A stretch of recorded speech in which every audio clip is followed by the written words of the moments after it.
Baik, selamat siang dan salam sejahtera bagi kita semua. Perkenalkan, saya Dr. Gesi Sitorus, saya selaku moderator di acara webinar hari ini.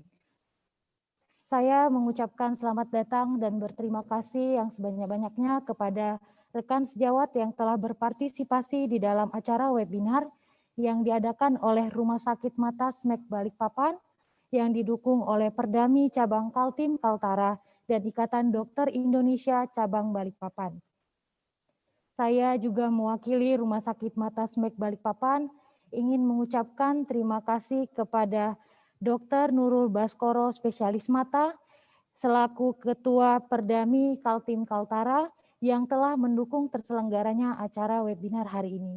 Dan tidak lupa juga saya mengucapkan terima kasih kepada ketiga narasumber yang telah berkenan hadir untuk berbagi ilmu di acara webinar hari ini. Adapun tema yang akan dibawakan dalam acara webinar hari ini yaitu iCase for General Practitioner, What's Urgent and Emergent, di mana materi-materi yang akan disampaikan bertujuan untuk memberikan pemahaman dan edukasi mengenai penanganan kasus mata, terutama untuk kita dokter umum yang sering menghadapi di praktek sehari-hari. Untuk rangkaian acara akan saya bacakan dan ketentuan yang berlaku selama berlangsungnya acara webinar kita hari ini. Yang pertama adalah acara pembukaan yang dibawakan oleh moderator yang sedang berlangsung saat ini.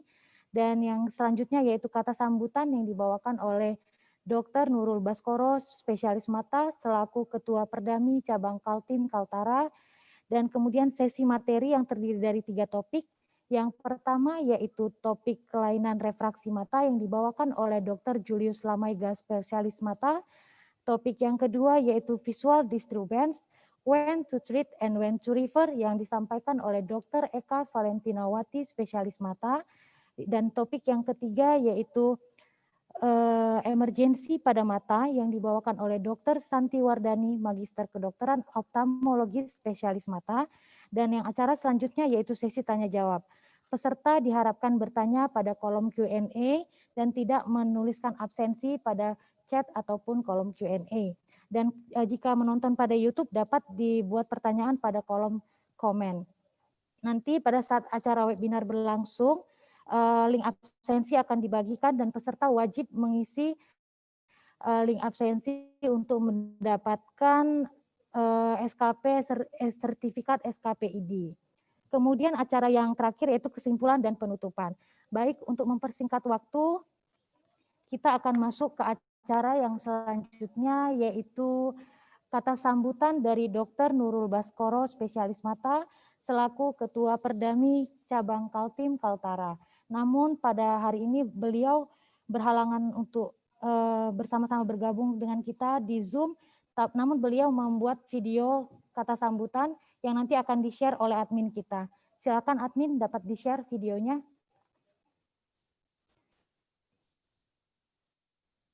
Assalamualaikum warahmatullahi wabarakatuh. Salam sejahtera bagi kita semua. Puji syukur kehadirat Allah Subhanahu wa taala karena kita bisa bertemu muka secara virtual dalam pandemi COVID-19 di Balikpapan ini. Saya mengaturkan terima kasih setinggi-tingginya kepada Direktur SMEK Balikpapan, Dr. Shanti Wardana, spesialis mata, Ketua Panitia Webinar, Dr. Julius Lamaiga, spesialis mata, pembicara narasumber adik saya, Dr. Eka Valentinawati, spesialis mata. Webinar kali ini yang diadakan oleh SMEK Balikpapan berjudul iCases for General Practitioner, What Urgent and Emergency. Sangat penting, saya kira, untuk adik-adik, teman-teman seperjuangan, dokter umum sebagai garda terdepan menghadapi pandemi COVID-19 di Balikpapan dan sekitarnya. Penyegaran keilmuan sangat diperlukan dalam ilmu kedokteran, dan ini sebagai pengingat mana yang ditangani oleh adik-adik dokter umum di wilayah masing-masing dan kapan yang harusnya dikonsulkan pada teman-teman saudara-saudara spesialis mata di Balikpapan. Webinar ini juga untuk mempererat silaturahmi kita bersama agar perjuangan bersama kita menghadapi pandemi COVID-19 di Balikpapan lebih terasa ringan apabila silaturahmi dan kekeluargaan kita begitu dekat. Tak lupa saya ucapkan juga terima kasih sebesar-besarnya pada sejawat perjuangan dokter umum yang ada di wilayah masing-masing di Balikpapan dan sekitarnya yang sudi untuk meluangkan waktu mengikuti webinar ini. Marilah kita pertahankan semangat saling bantu, bahu-membahu dalam menghadapi pandemi COVID-19 di Balikpapan ini. Doa saya buat adik-adik semua, saudara-saudara saya seperjuangan. Saya mohon maaf apabila ada kekurangan dalam penyambutan saya ini. Assalamualaikum warahmatullahi wabarakatuh.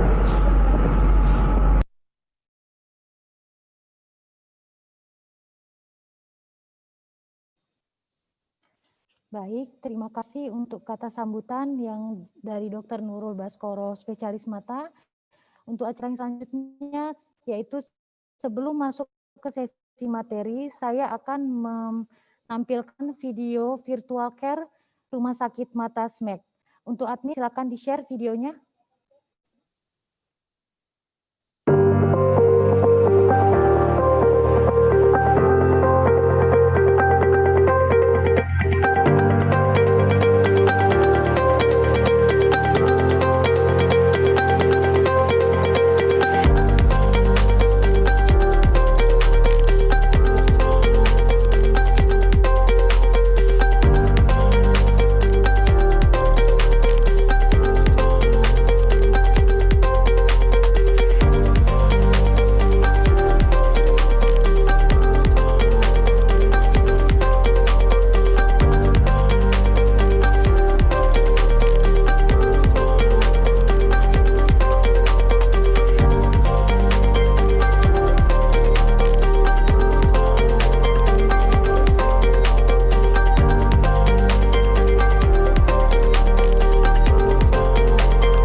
Baik, tibalah kita masuk ke sesi materi, yang dimana materi pertama yaitu kelainan refraksi yang dibawakan oleh Dr. Julius Lamaiga, spesialis mata.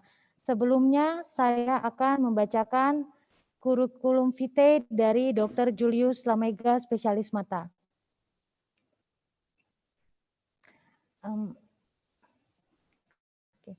Dr. Julius Lamaiga, spesialis mata, lahir tanggal 7 Juli 1979, dan beliau mengambil pendidikan dokter di Universitas Samado, lulus tahun 2005, dan mengambil program pendidikan spesialis mata di Universitas Samratulangi Manado, lulus tahun 2014, bekerja di Rumah Sakit Restu Ibu Balikpapan tahun 2014 sampai 2015, dan juga pernah bekerja di Rumah Sakit Bayangkara Balikpapan tahun 2014 sampai 2015, dan juga bekerja di Rumah Sakit Mata SMEK Balikpapan tahun 2015 sampai sekarang.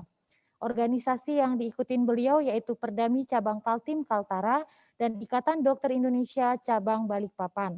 Untuk waktu dan tempat saya persilakan dokter, waktu yang diberikan selama 20 menit. Silakan dokter.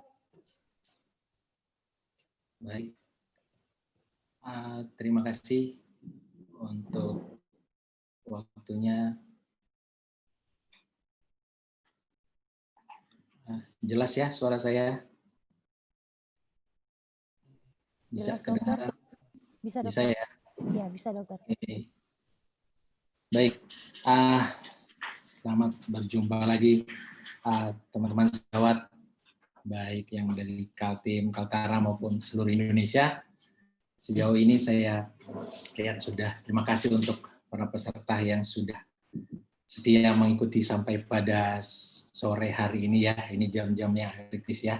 Terima kasih untuk Rumah Sakit Mata SMEK Balikpapan, kemudian juga untuk Perdami Kaltim Kaltara dan ID Cabang Balikpapan yang sudah mensupport juga webinar dari Rumah Sakit Mata SMEK Balikpapan kali ini. Nah, langsung aja pada saat ini kesempatannya saya akan membawakan sedikit materi ya, atau kita bisa sharing nanti di kolom chat diskusi.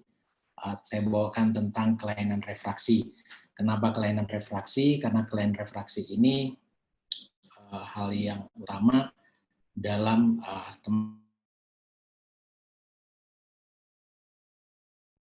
baik di fase ke-1 maupun di puskesmas dalam hal sebelum untuk merujuk kepada dokter mata.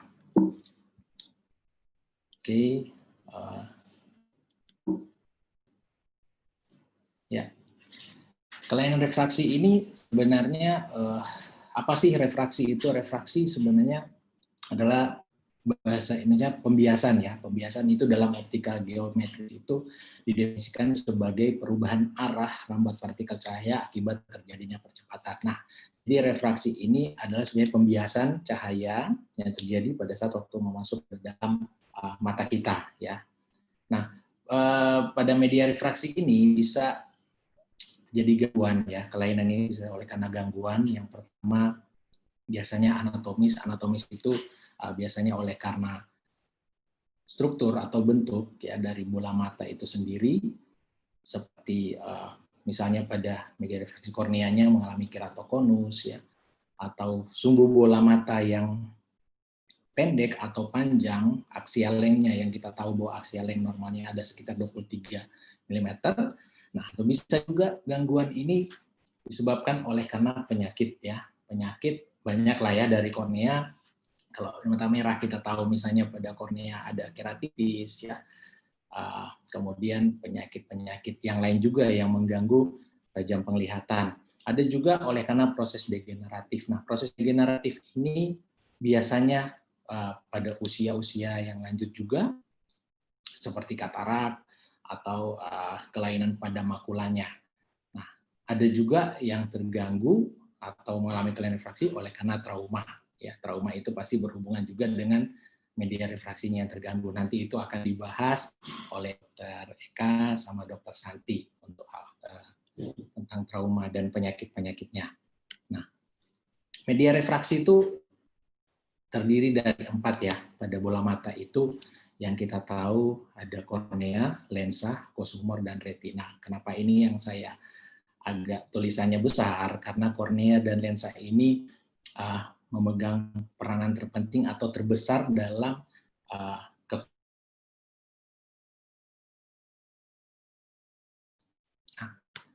kemudian gimana sih biar kita tahu nih bahwa pasien datang ke kita datang mengalami gangguan refraksi, tentunya kita perlu memeriksakan refraksi. Nah, saya rasa barang-barang ini ya di teman-teman yang untuk fase ke-1, teman-teman dokter umum saya rasa punya lah ya untuk pemeriksaan ini. Namanya yang ini adalah Snellen chart, yang ini E-chart, bahkan ada yang Logmar ya. Perbedaannya bentukannya kurang lebih sama aja, cuman ini biasanya dipakai untuk pasien yang mungkin bisa yang buta huruf ya, bisa kita menggunakan yang E-chart. Nah, apa saja sebenarnya yang berpengaruh dalam cara pemeriksaan refraksi? Kenapa disebut pemeriksaan refraksi subjektif, ada yang objektif? Nah, kenapa? Karena disebut subjektif, karena ini mengandalkan respon pasien untuk menentukan koreksi refraksi di saat nanti hasilnya kita tahu pasien ini misalnya minus berapa, plus berapa. Itu kenapa dikatakan subjektif? Karena ini mengandalkan respon pasien. Di mana pemeriksaan refraksi secara subjektif ini dengan menggunakan lensa sferis dan silindris untuk mencapai tajam penglihatan terbaik tanpa akomodasi. Jadi prinsipnya adalah bahwa nanti kalau kita koreksi menggunakan lensa sferis atau silindris itu harus tanpa akomodasi.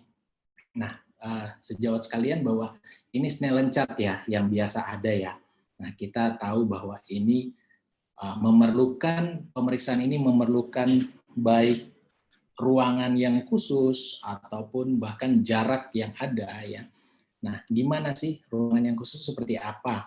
Nah, kalau kita menggunakan Snellen chart ini biasanya ini harus digunakan ruangan jarak 6 meter. Nah, sekarang gimana dok kalau kita nggak punya jarak ruangan yang entah di fase ke-1 atau di praktek kita yang jaraknya 6 meter, bisa juga diakalin dengan cara misalnya nih jaraknya hanya 3 meter atau 2,5 meter ya. Nah, itu nanti bisa dipantulkan lewat cermin ya. Skemanya nanti ada gimana caranya untuk memeriksa. Jadi Snellen chart itu diletakkan di belakang kita, depan pasien itu jarak 3 meter bisa ditaruhkan cermin ya. Nanti terpantul di situ baru nanti ditunjuk huruf-huruf yang seperti ini yang terbaca yang mana. Nah, kemudian Mas Sejawat sekalian, ini juga yang harus kita notasinya ya, yang harus kita mengerti.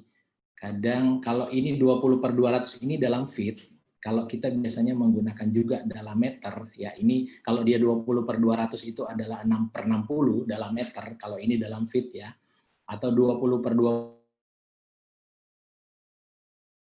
6/6. Nah, ini seperti dalam matematika itu ada pembilangan dan penyebut. Nah, ini jangan, mohon maaf buat sejawat sekalian, jangan sampai terbalik, misalnya menuliskan visus ya, tajam penglihatan untuk diberikan rujukan, karena ini artinya misalnya nih 20/200 atau kita konversi dalam meter berarti 6/60. Nah, 6/60 ini artinya yang 6 itu adalah 6 meter jarak antara pasien, orang periksa dengan Snellen chart. Nah, kalau 60 atau 200 feet ini itu adalah jarak baca pemeriksa, dalam hal ini orang yang kita anggap matanya normal ya. Jadi jangan terbalik untuk notasinya untuk dalam ini. Nah, sekarang gimana dok kira-kira kalau misalnya dalam pemeriksaan Snellen chart, wah ini sudah sampai dimentok di atas ini kok nggak bisa maju lagi. Berarti kita lanjut pada hitung jari, finger counting ya. Kita finger counting itu dari jarak 6 meter juga, kita 5, 2, 1, kalau nggak bisa 5 meter maju lagi, kalau nggak bisa maju lagi. Nah, itu nanti notasinya sekitar, kalau misalnya dari 2 meter bisa terbaca jari, berarti 2/60. Nah, kalau jari nggak bisa juga, nah kita maju lagi, kita seperti gerakan tangan, lambaian tangan ya, atau hand movement. Nah, dari lambaian tangan ini, notasinya adalah 1/300 ya. Kalau jari jarak 1 meter hanya bisa dengan lihat lambaian tangan. Dalam arti kalau pasien hanya bisa melihat dari 1 meter, sedangkan lambaian tangan itu seharusnya orang normal bisa melihat dari jarak 300 meter. Nah, berarti pasien ini mengalami gangguan atau kelainan refraksi. Nah, gimana kalau sudah lambaian tangan, gerakan tangan pun tidak bisa, berarti kita harus menggunakan pen light atau senter. Nah, itu notasinya nanti seperti terhingga ya untuk cahaya.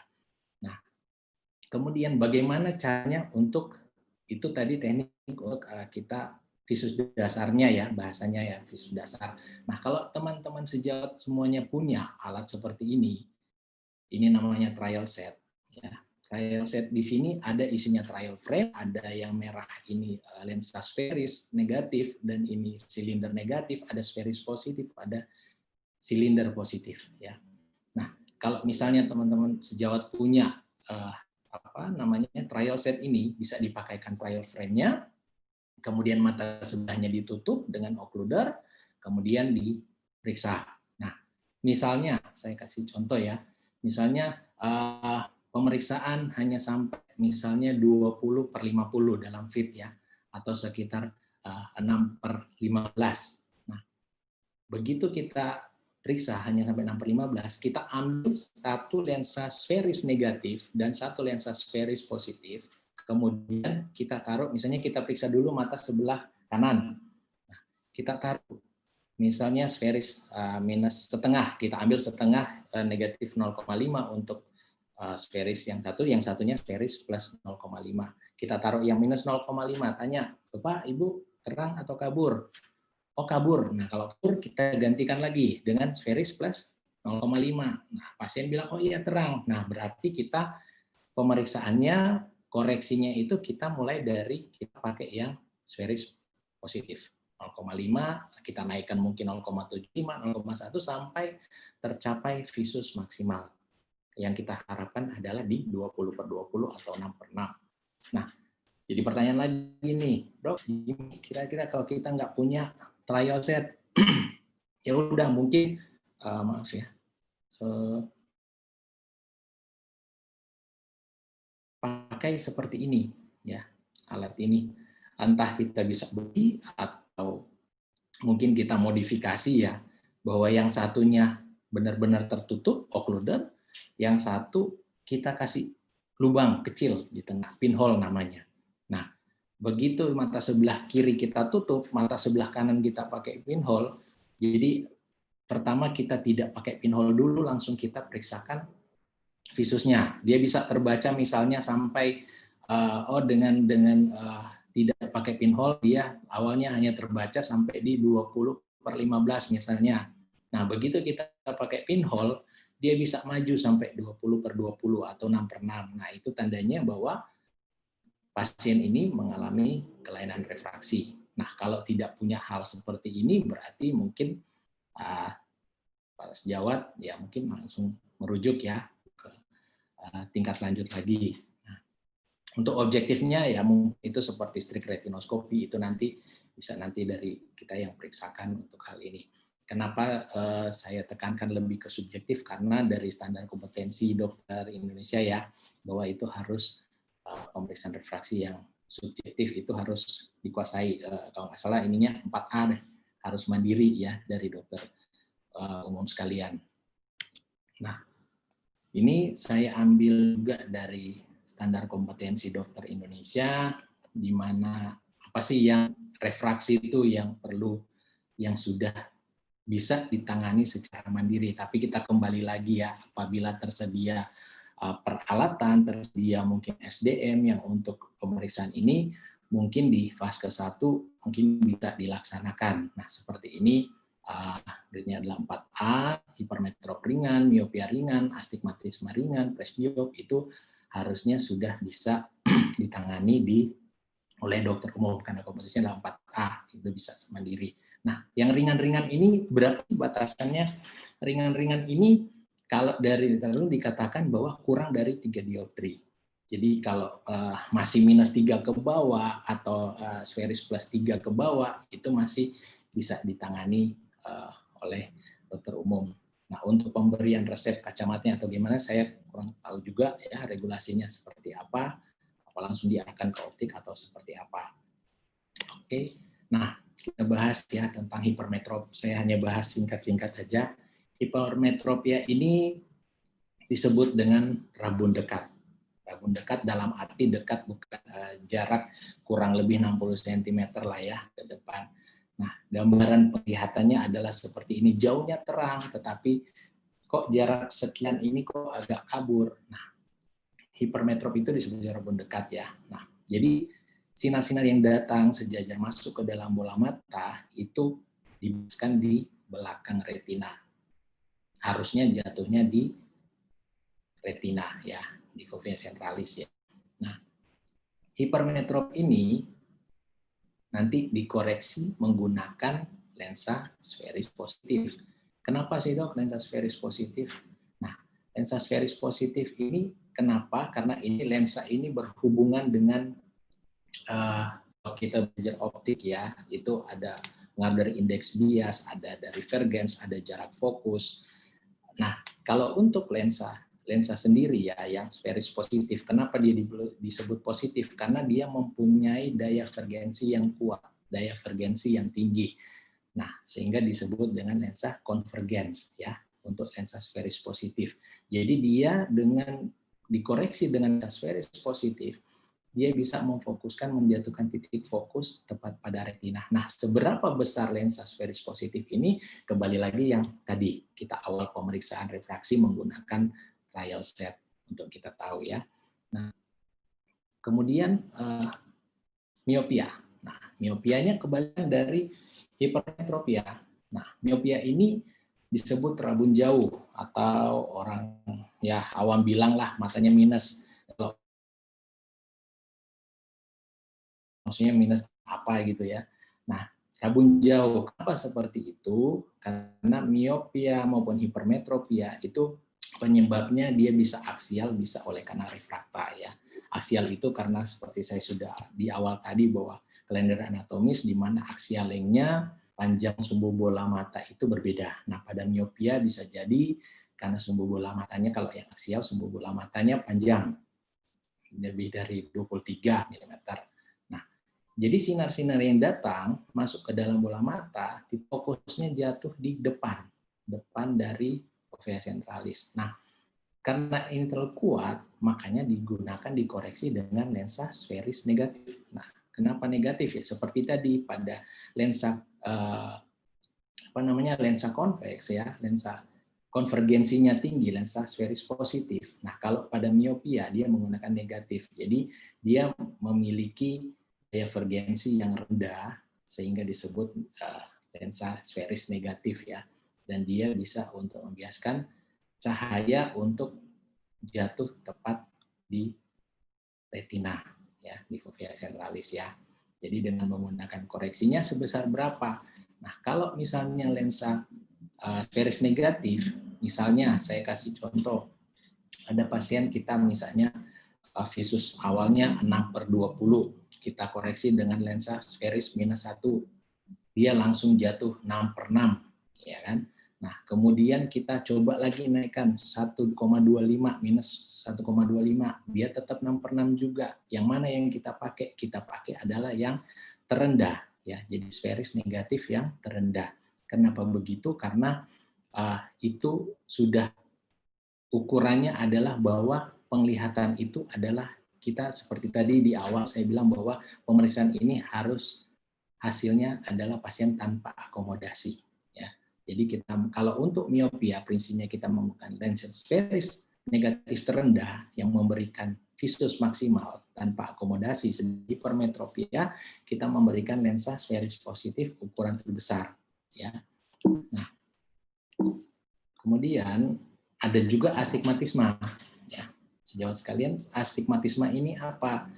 Kurang lebih sama ya seperti hipermetropia.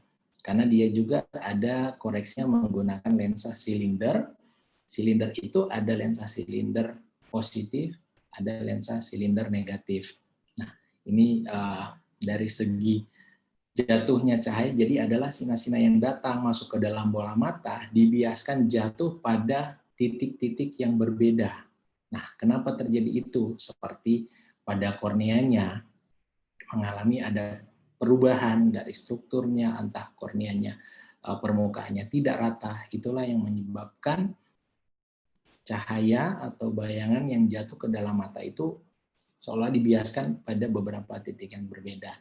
Nah, kenapa saya kasih gambar yang ini? Kita bisa lihat kadang kita untuk memeriksa kacamata, kalau mata kita normal, begitu kita periksakan kacamatanya seperti ini, kalau mata kita normal, kita melihat tulisannya jadi miring. Nah, untuk meluruskannya, kita harus membelokkan kacamata. Itu kalau kita hanya untuk triknya, untuk mengetes, mau lihat dong kacamatanya, oh ini ukuran berapa sih? Oh ini ada silindernya ya, gitu. Itu salah satu trik juga untuk mengetahui bahwa misalnya pasien kita yang datang sudah berkacamata, kita bisa mendapat gambaran seperti itu asal mata kita normal ya.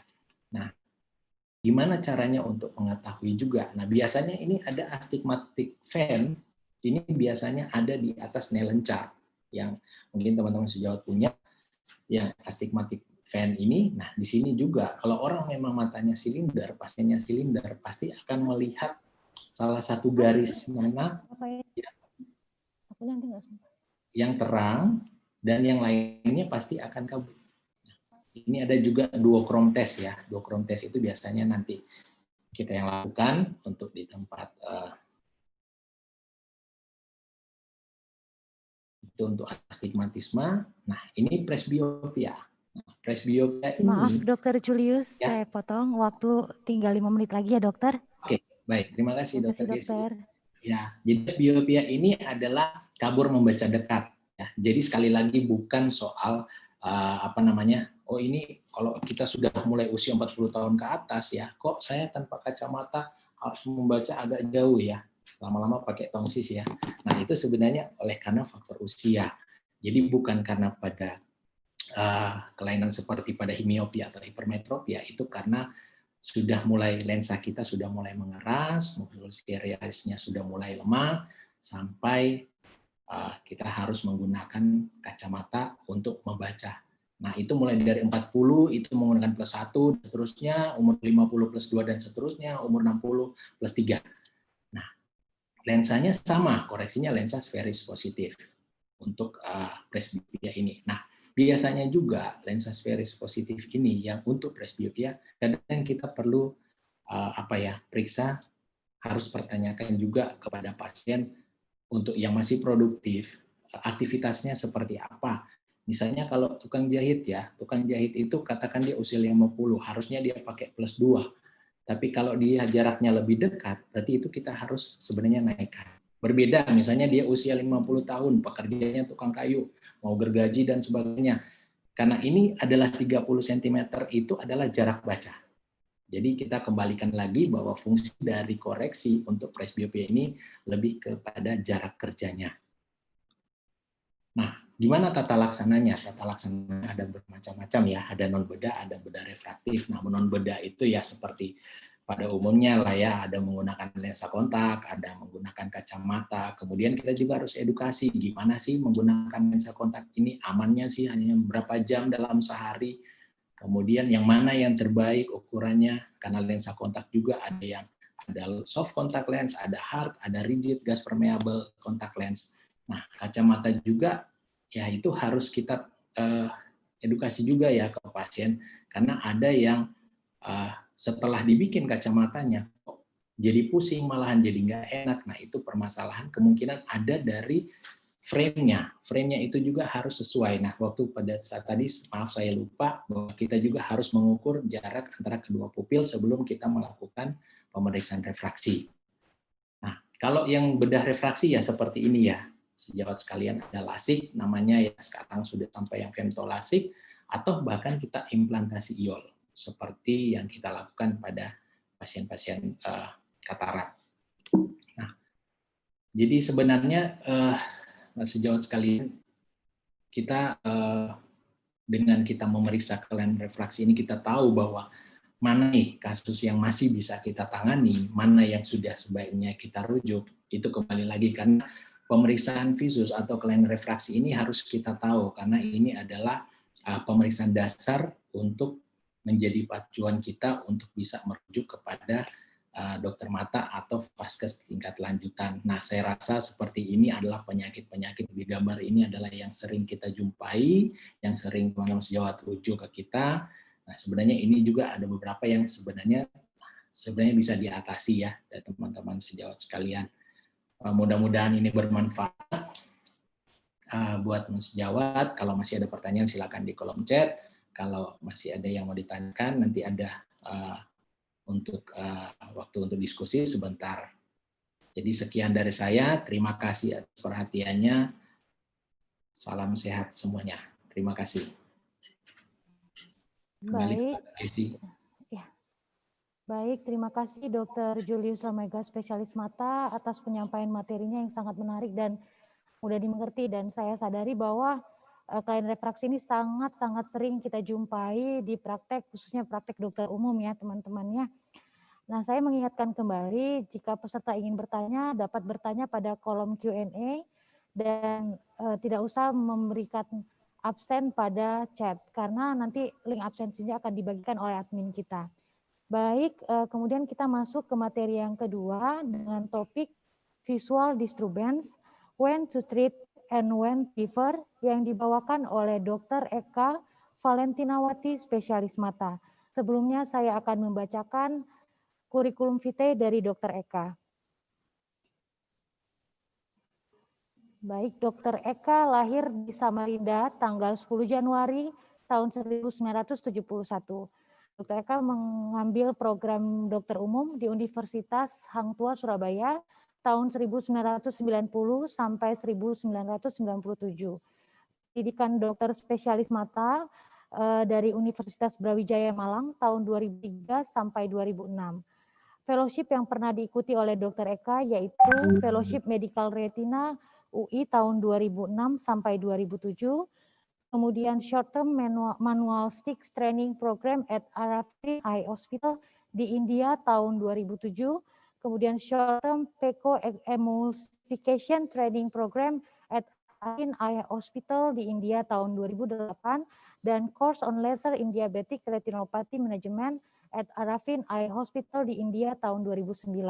Pengalaman bekerja, Dr. Eka pernah bekerja di Balai Kesehatan Mata Masyarakat atau BKMM Samarinda tahun 2006 sampai 2008 dan bekerja di Rumah Sakit Umum Daerah Kanujoyo Jati Wibowo Balikpapan tahun 2008 sampai sekarang, dan kemudian di Rumah Sakit Mata SMEK Balikpapan tahun 2011 hingga sekarang, dan organisasi yang pernah diikuti oleh Dr. Eka. Dr. Eka menjadi Sekretaris Perdamni Kaltim periode 2013 sampai 2016 dan Sekretaris Perdamni Kaltim Kaltara tahun 2016 sampai 2019 dan 2019 sampai tahun 2021. Untuk waktu dan tempat saya persilakan Dr. Eka, waktu yang diberikan 20 menit. Silakan dokter.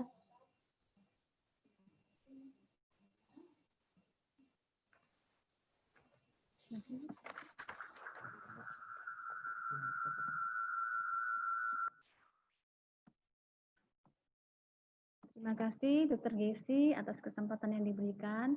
Yang terhormat teman-teman sejawat semua yang sudah hadir dan join pada webinar kali ini. Pada kesempatan kali ini saya diberi kesempatan untuk menyampaikan materi tentang gangguan penglihatan.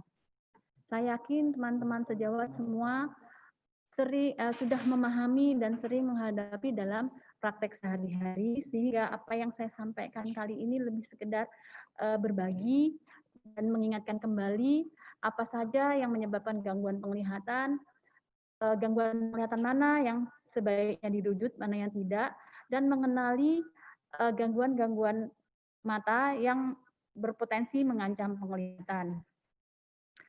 Kita mulai dari konsep kita sebagai dokter sehari-hari, bahwa kita baru akan melakukan pemeriksaan bila kita mencurigai ada kelainan mata. Padahal pada saat kita melakukan pemeriksaan mata, sebenarnya kita tidak hanya menilai fungsi dari nervus 2, tetapi kita juga menilai fungsi nervus cranialis lainnya seperti nervus 3, 4, dan 6 yang bekerja untuk otot-otot ekstraokuli dan nervus 5 serta nervus 7. Kedua, bila ada penurunan penglihatan pada orang tua, kita berasumsi penyebabnya adalah katarak dan tidak urgent. Padahal retinopati saat ini merupakan penyebab kebutaan nomor 2 yang insidensinya meningkat seiring dengan adanya jumlah pasien diabetes, hipertensi, dan gangguan vaskuler yang meningkat. Dan pada saat ini juga kita dapatkan bahwa tren penderita kasus-kasus tersebut bergeser pada pasien-pasien yang lebih muda. Dan biasanya retinopati kebanyakan merupakan kasus-kasus yang perlu mendapatkan tindakan segera. Ketiga, bila pada saat kita melakukan pemeriksaan dan kita dapatkan bahwa penglihatannya baik dan pasien pun tidak ada kelainan yang cukup signifikan dalam kegiatan hari-harinya, kita berasumsi bahwa penglihatannya baik dan tidak ada kelainan. Padahal banyak kasus di mana penderitanya datang dengan penglihatan baik, tetapi sebenarnya kualitas penglihatannya sudah terganggu seperti gangguan lapang pandang. Berikut adalah kasus-kasus di mana sudah terjadi gangguan lapang pandang, tetapi pasien belum ada keluhan kabur. Seperti pada gambar ini adalah kasus dari bitemporal hemianopsia yang ternyata lesinya berasal dari chiasma. Kita ketahui penglihatan itu merupakan suatu rangkaian proses dari sinar masuk ke dalam mata, kemudian berjalan ke nervus 2, bersilangan di chiasma, tractus opticus, kemudian sampai radiasi optik dan lobus occipitalis yang kita sebut sebagai jaras opticus. di mana bila ada kelainan sepanjang perjalanan perjalanan jarak optikus ini atau ada lesi-lesi sepanjang perjalanan ini bisa menimbulkan gangguan di mata dan sering kasusnya datang pertama kali pada dokter mata. Berikut adalah diabetik retinopati. Pada kasus-kasus ini kita lihat bahwa sebenarnya kondisi-kondisinya sudah memerlukan penanganan segera, tetapi pasien masih belum ada keluhan. Kita ketahui bahwa gangguan penglihatan pada retinopati biasanya bersifat permanen dan tindakan-tindakan yang kita lakukan untuk kasus-kasus tersebut lebih sebagai mencegah perburukan penglihatan, tidak untuk memperbaiki penglihatan. Proses melihat dimulai dari masuknya sinar di media refraksi, kemudian sampai di makula.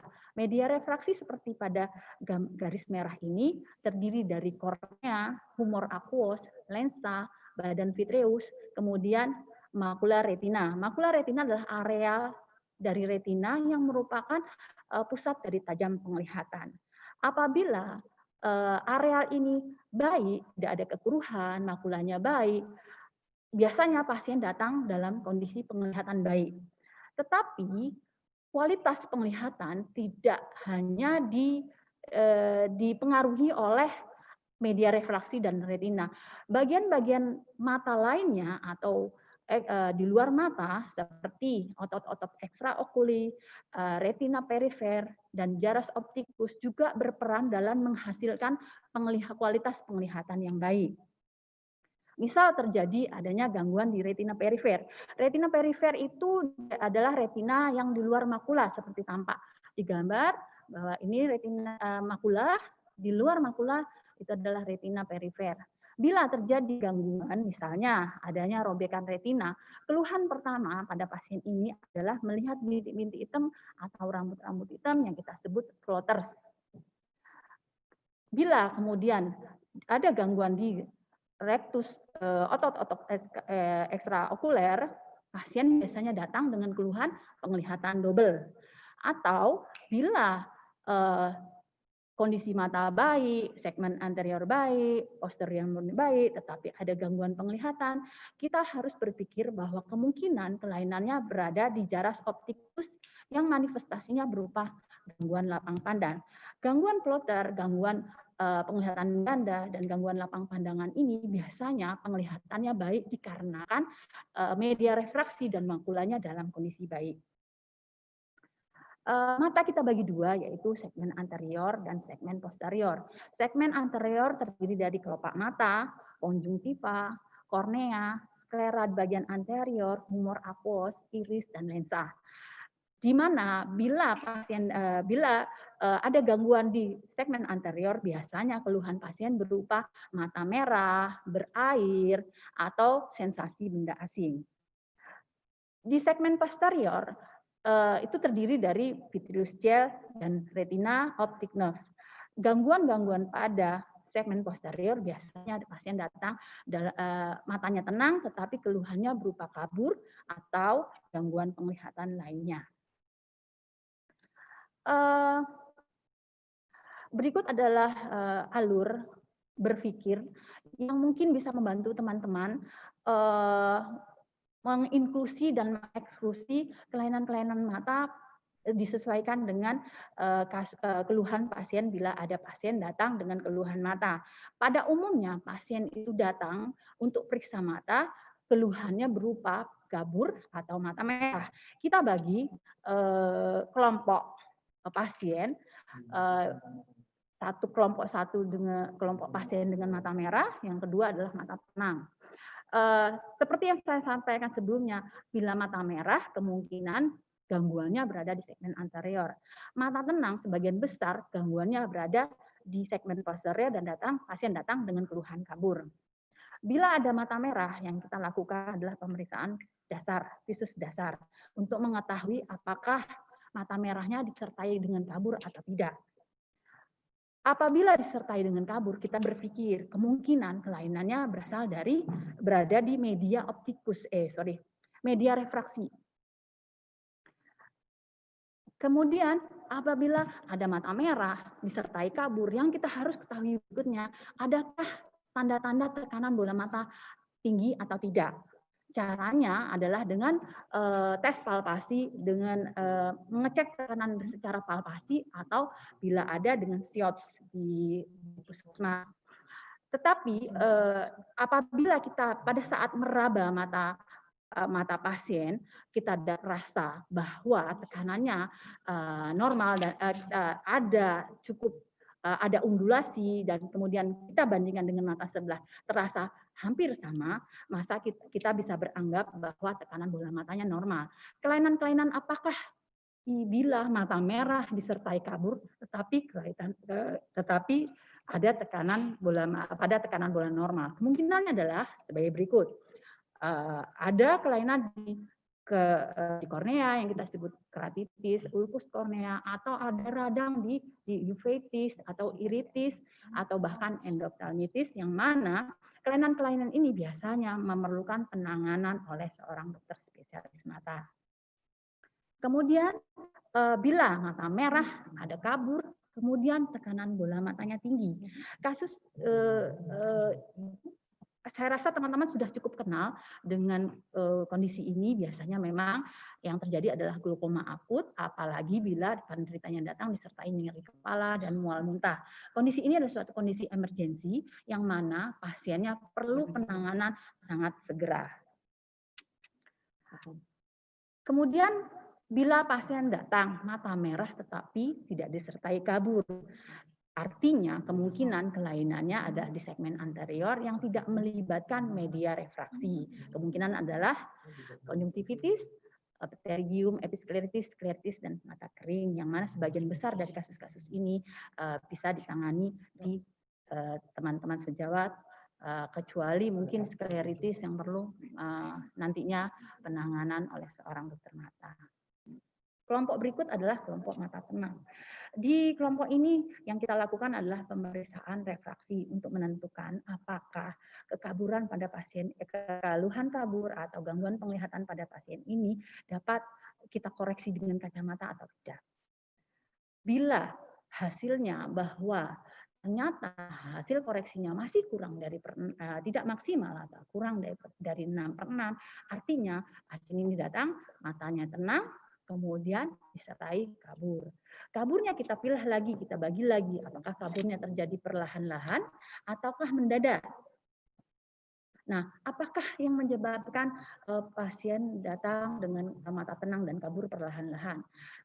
Berikut ini adalah kemungkinannya, adanya katarak, glaukoma, diabetik retinopati, atau kelainan-kelainan di makula yang disebut ARMD dan CSCR, yang mana semua kelainan ini memerlukan penanganan oleh seorang dokter mata.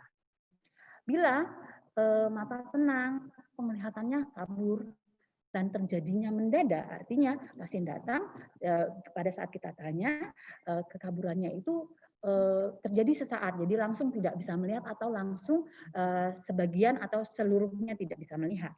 Itu sebagian besar adalah kelainan-kelainan di segmen posterior, dan beberapa dari kelainan-kelainan ini adalah merupakan kelainan-kelainan yang memerlukan penanganan segera atau emergensi, yaitu kelainan-kelainan yang terkait dengan pembuntuan pembuluh darah seperti CRVO, BRVO, CRAO, BRAO, atau ada kondisi retinal detachment atau retina yang lepas, atau ada proses radang di optic nerve dan uveitis posterior. Bila hasil refraksi ternyata kita mendapatkan bahwa penglihatannya maksimal, pasien happy dengan ukuran yang kita peroleh, maka ini kemungkinan besar adalah kelainan refraksi dan bisa diberikan kacamata.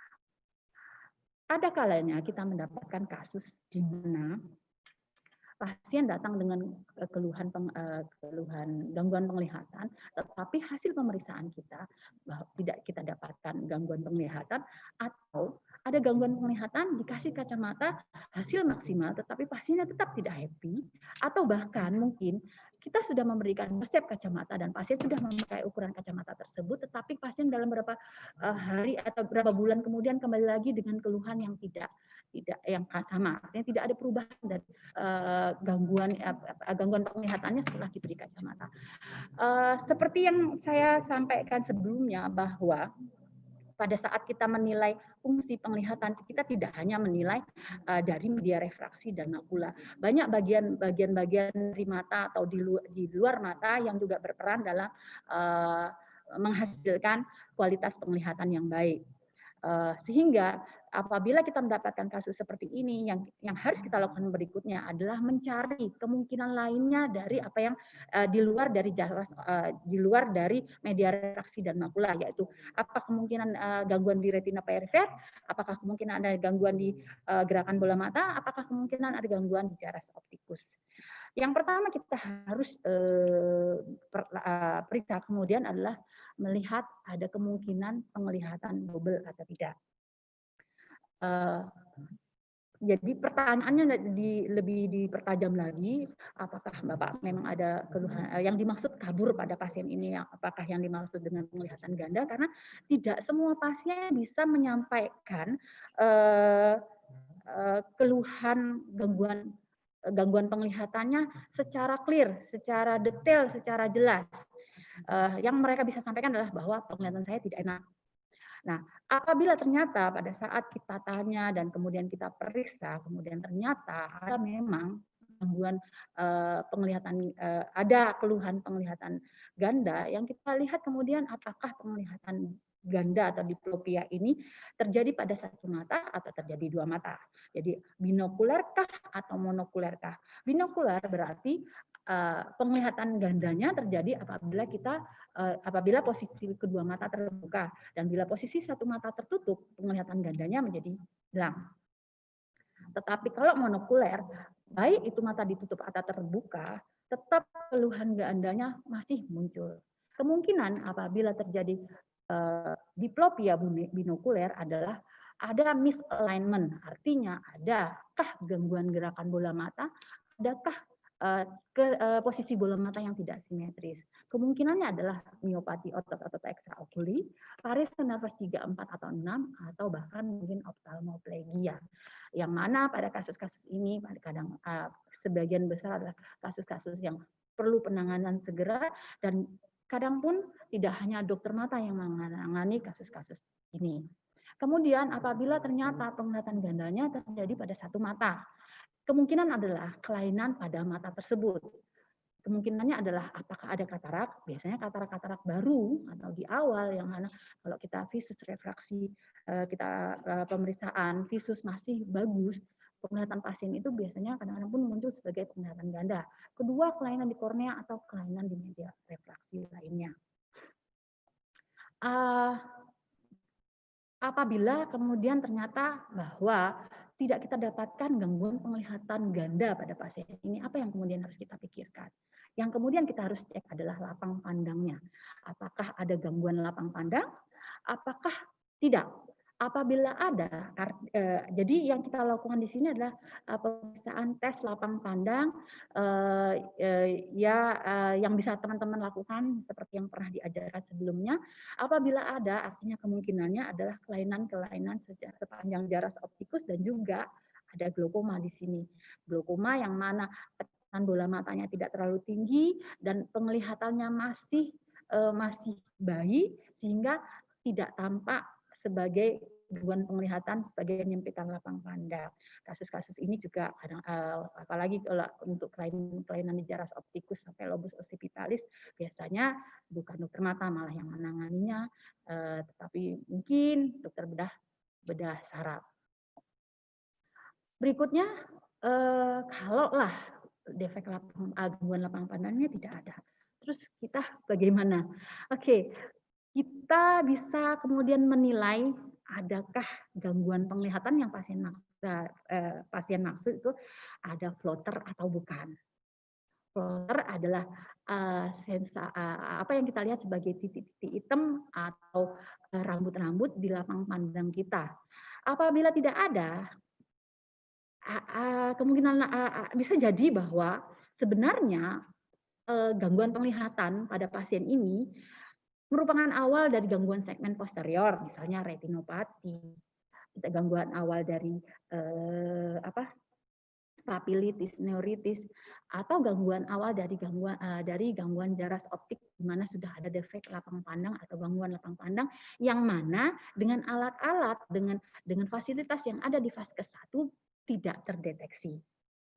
Kemudian apabila penglihatan tidak enak, ada gangguan penglihatan, tapi dicek visus bagus, tidak ada penglihatan ganda, tidak ada gangguan lapang pandang, tetapi pasiennya mengeluh ada keluhan floaters.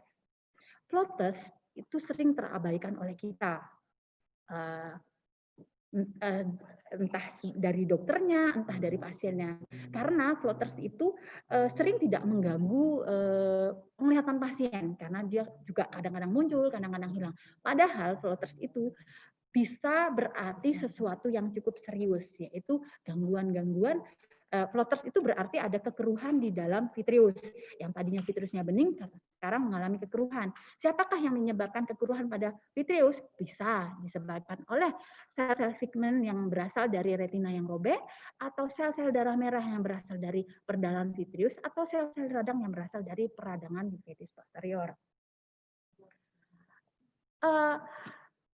Ada satu penelitian yang mengatakan bahwa apabila terjadi floaters yang acute onset atau bisa disertai dengan flashlight atau kilatan cahaya, sekitar 14% bisa disebabkan oleh retina yang robek.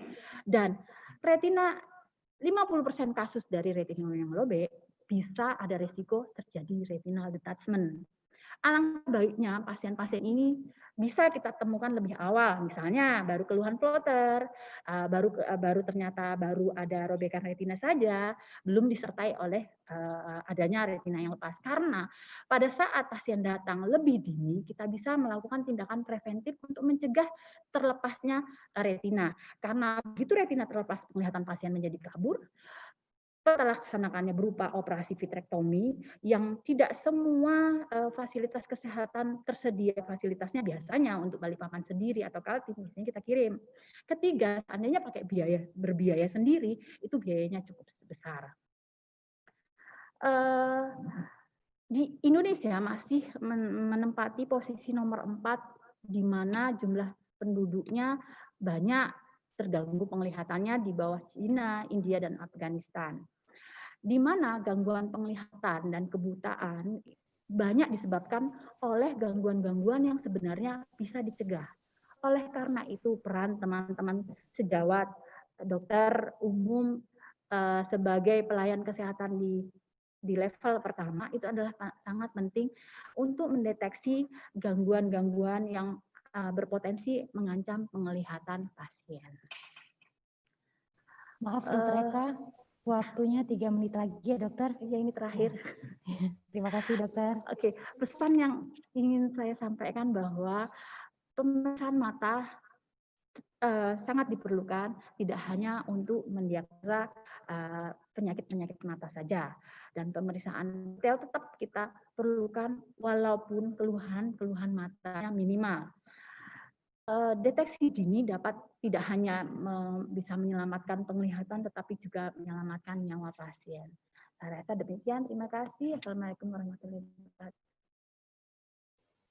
Baik, terima kasih Dokter Eka. Penjelasan yang sangat menarik dan benar-benar mudah dimengerti ya dokter. Di mana Dokter Eka menekankan bahwa kita sebagai dokter umum, sebagai fasilitas kesehatan tingkat pertama harus lebih teliti lagi dalam memeriksa pasien, terutama mengambil anamnesanya atau pemeriksaan fisiknya agar kita bisa menangani secara cepat dan tepat atau bahkan bisa kita rujuk nanti ke dokter spesialis. Oke, saya mengingatkan kembali kepada seluruh peserta untuk mengisi absensi pada link absensi yang akan dibagikan dan tidak mengisi daftar hadir pada kolom chat lagi ya. Terima kasih. Pada yang selanjutnya yaitu topik yang ketiga yaitu emergensi pada mata yang dibawakan oleh Dr. Santi Wardani, Magister Kedokteran Oftalmologi Spesialis Mata. Saya akan membacakan kurikulum vitae dari Dr. Santi.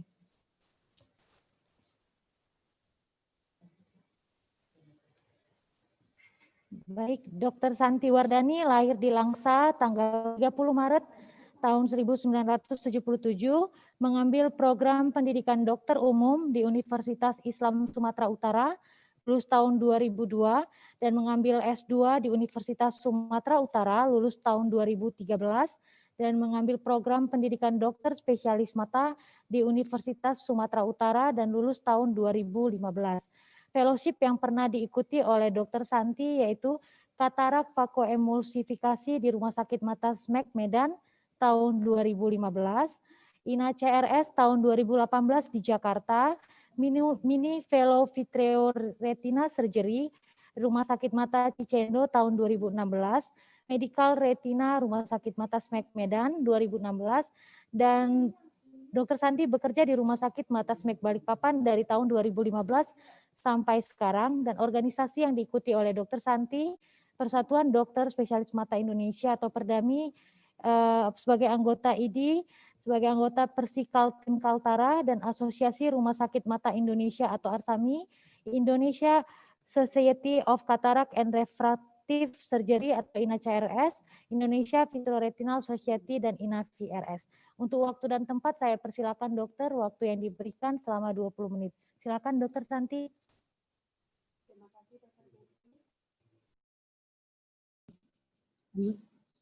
Sudah masuk. Oke.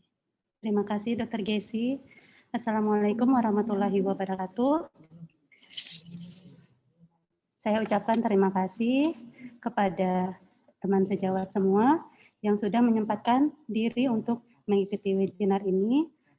Yang terhormat saya ucapkan terima kasih kepada Ketua Perdami Kaltim Tara, Dr. Nurul Baskoro, spesialis mata, dan Dokter Indonesia, SMEK Group, dan juga yang kepada pihak-pihak yang terkait pada acara ini. Oke, di sini saya akan membawakan topik tentang emergensi pada mata.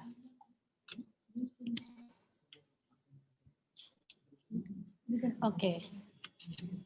Mungkin banyak teman sejawat yang masih bingung, pasien apa saja sih yang termasuk ke emergensi pada mata ini?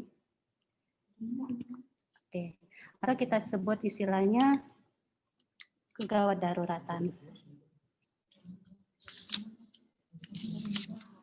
Kegawat daruratan ini adalah suatu dalam mata ini adalah suatu keadaan di mana mata terancam yang akan mengakibatkan kehilangan fungsi penglihatannya sehingga terjadi kebutaan apabila tidak dilakukan tindakan atau pengobatan sesegera mungkin.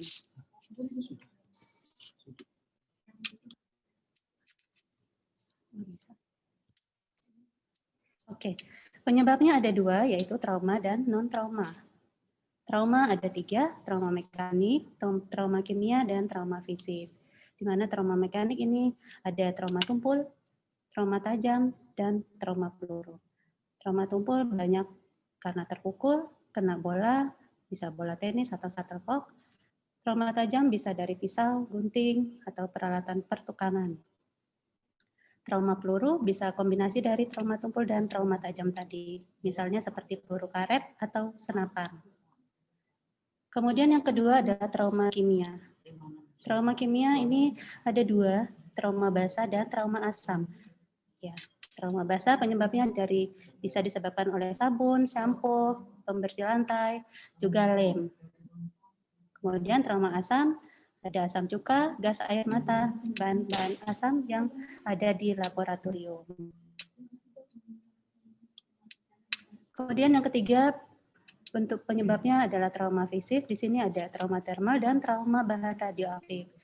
Trauma termal bisa disebabkan oleh panas api, listrik, sinar las, solar, dan ultraviolet. Kemudian trauma bahan radioaktif bisa dari sinar radiasi bagi tenaga operator radiologis atau radioterapi. Kemudian dari non-trauma ini sangat lumayan banyak penyakitnya seperti glaukoma akut, neurooptik toksik. Penyebab yang paling sering adalah obat-obatan dan alkohol.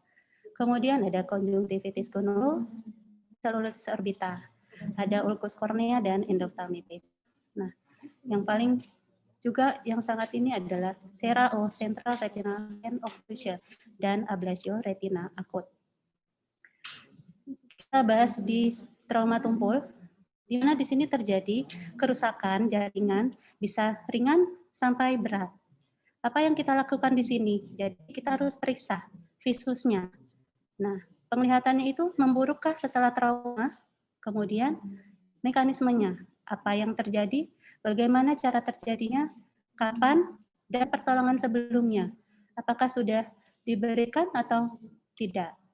Nah, ini adalah gejala klinis dan simptomnya. Di sini saya ambil ada 3 gambar. Di gambar pertama ini tetap kita periksa bagian anterior. Jadi di sini ada kelopak matanya, yang kanan pada pasien pertama di 2 mata, ini kelopak matanya bengkak merah. Kemudian di konjungtivanya ini ada perdarahan konjungtiva. Pada pasien kedua dan ketiga ini seperti kacamata, Brill hematom. Nah, kalau kita temukan pasien trauma tumpul ada Brill hematom, hati-hati. Adakah kelainan di belakang bola matanya? Nah, sehingga apa? Pada teman sejawat, ini butuh dirujuk. Supaya kita mau tahu apakah ada yang lain yang bisa terjadi pada pasien ini. Ini perdarahan konjungtiva. Mungkin dari standar kedokteran dokter Indonesia di sini pada ini ada kompetensi 4A ya, jadi bisa ditangani sendiri. Kemudian ini ada erosi kornea. Di sini kita lihat ya cukup luas di sentral. Kemudian ada perdarahan di kamera okuli anterior. Pada pasien pertama tidak terlalu banyak, pasien kedua dan ketiga full perdarahannya. Nah, kemudian ada retinanya lepas, ya, ablasio retina. Sini kita lihat di segmen posterior, setelah diberikan midriatil, dilebarkan anak matanya, terlihatlah segmen posteriornya. Nah, ada daerah yang lepas. Di sini ada daerah yang robek. Ini yang kedua, kita tampak begitu besar giant-tear-nya, bekannya, kemudian ada hole. Ini di daerah sepertiga bawah, tengah ya. Oke.